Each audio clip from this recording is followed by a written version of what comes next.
guys, welcome back to my channel. Today I am excited because I'm bringing you guys my first recipe in my YouTube. I had a lot of people on my Snapchat request this recipe. It's called Enchiladas Suizas, and a lot of you guys wanted to know how to make it. So if you guys want to learn how to make Enchiladas Suizas, then please keep on watching.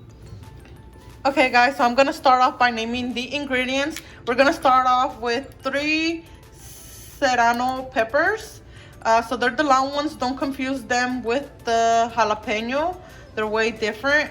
You could use anywhere from 3 to 5 depending on how spicy you want them. And then since I have kids in my house, I'm gonna substitute some serrano peppers with 2 poblano. This will help give it a less spicy taste to it. Since I have kids here at the house, I won't be using too many serrano peppers. We will be using 1 onion. We're gonna be using 4 garlic cloves, 2 cremas Mexicanas. These are the sour cream ones, and we're gonna need 2 for this recipe. We're also gonna need some cilantro. We're gonna be using some caldo de sabor de pollo, some knorr, some salt for taste, and some black pepper as well. We're also gonna be needing some tortillas. I like the Guerrero ones. Some mozzarella cheese. If you do not like mozzarella cheese, you could substitute this with some Oaxaca cheese or some Chihuahua cheese, whatever your preference is. We're also gonna need 15 tomatillos. We're gonna need 3 to 4 chicken breasts. Mine's already clean and ready to go. And that will be all for our ingredients. So I just added some water to the chicken breasts.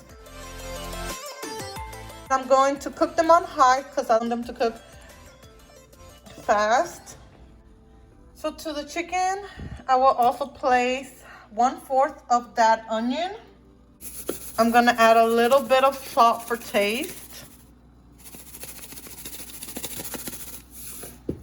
Not too much. Now we're gonna be adding some of that knorr, some chicken knorr or caldo de sabor de pollo. That's why I didn't put too much salt, because this already has some salt and we don't want it too salty. And then for taste, I will also add a little bit of pepper just to give it a little bit more taste. Okay. And then we're gonna cook that until the chicken is white and tender. Just remember not to add too much salt and not to add too much knorr, just because we don't want it to be too salty. And we're just gonna cook it and leave it to cook for around a couple of minutes, 30 to 45, depending on how fast you're cooking it. Now I just added some water to the tomatillos. I'm gonna add the other half of the onion, the 3 serrano peppers, and then the other 2 garlics. And we're just gonna cook that until they're soft and tender as well. Let everything cook together. Okay guys, and then on a comal, we're gonna put the 2 poblano peppers to toast. And one thing I forgot to mention is I do like rubbing some canola oil or some olive oil, whatever is to your preference, on the peppers. I feel like that helps them cook evenly throughout better. So that's just a preference of mine. Okay guys, you know all your stuff is ready when you put a fork in and it goes through smoothly. So now that they're done, I'm gonna remove them from the heat.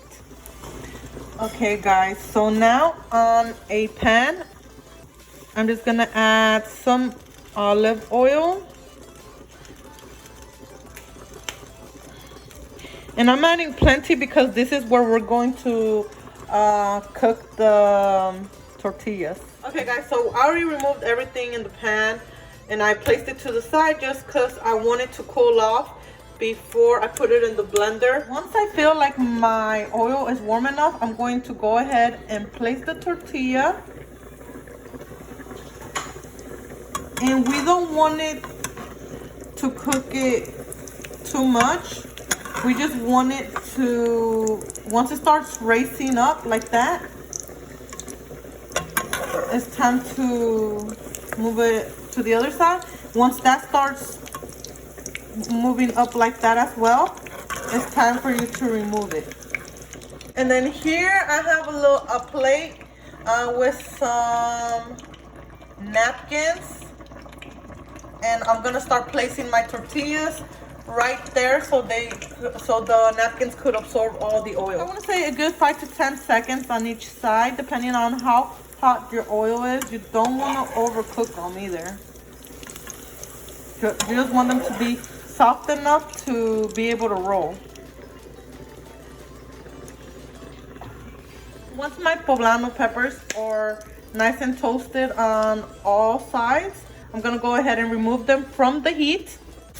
Okay guys, so once the peppers are nice and toasted, I like to put them in a plastic bag and just turn them around like that so none of the air escapes it. And basically what this is doing is letting the poblano peppers sweat inside, if that makes any sense. Okay guys, so once my chicken is done and ready, I just shredded it, and then I also saved less than a cup of that water from the chicken because we're gonna add it to our mix of the salsa. Okay, so my chile poblanos are already cooked and I already peeled some of the stuff off. So now I'm just gonna add some cilantro. And now I'm gonna add all the stuff I cook, like the Chile Serranos and the garlic and the onion and the Tomatillos. I'm going to add a little bit of salt, not too much. And then I'm going to add some of that chicken juice. So we can mix all that stuff together.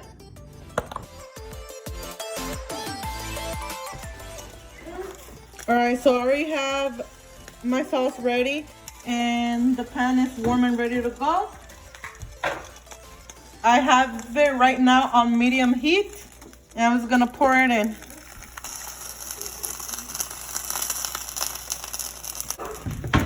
Okay. So now I'm gonna go ahead and add my crema mexicana. I'm gonna add the whole container it comes with. And I'm just gonna let it till it simmers a little bit.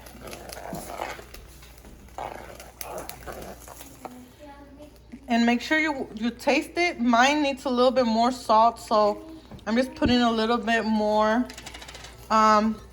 chicken knorr, if that's how you call it. And I'm just gonna mix it all in. You could also add some salt if you don't want to add the chicken knorr. So I have my shredded chicken right there. I'm gonna add some of that green salsa right there and just mix it all together. So I'm just putting some of that salsa right there. So I'm just gonna grab a tortilla, put sauce in it. So I'm just gonna grab some of that chicken, put it on that tortilla, grab some of the cheese, just put just a little bit because we're gonna top it off with cheese as well. And then it's ready to roll. And then once they're rolled, we're gonna start placing them on the salsa. And I'm gonna be adding salsa as I start filling it up. Okay, so now my tortillas are all rolled. So with some of the remaining sauce, I'm just gonna top it off a little bit more. So they could be all saucy. All right, now it is all topped with the sauce. I'm gonna sprinkle some cheese. Once they're sprinkled with cheese, they should look something like this. And now it's time to place them in the oven. So I'm gonna preheat my oven and we're gonna put it on 400 Fahrenheit. We're gonna place the enchiladas in the oven for 7 to 10 minutes until the cheese is melted. Once the enchiladas are done, they should look like this. So now that my enchiladas are done from the oven, I already put some sauce here. Then I'm gonna pick up my enchiladas. Look how good and cheesy they look, you guys. Then I'm gonna top it off with the other sour cream we requested. And I'm just topping it off with some sour cream. And just adding some cilantro. You can add whatever toppings you want, but I'm fine with just like that. Okay, guys. So now that my enchiladas are done, here comes the taste test.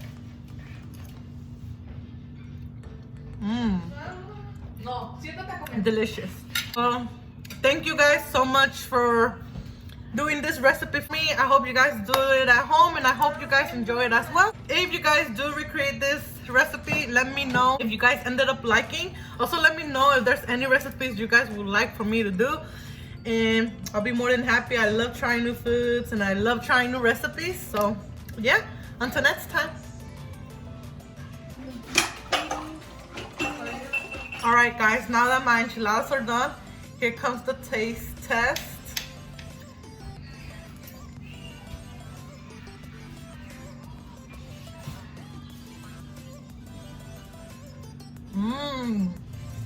Delicious.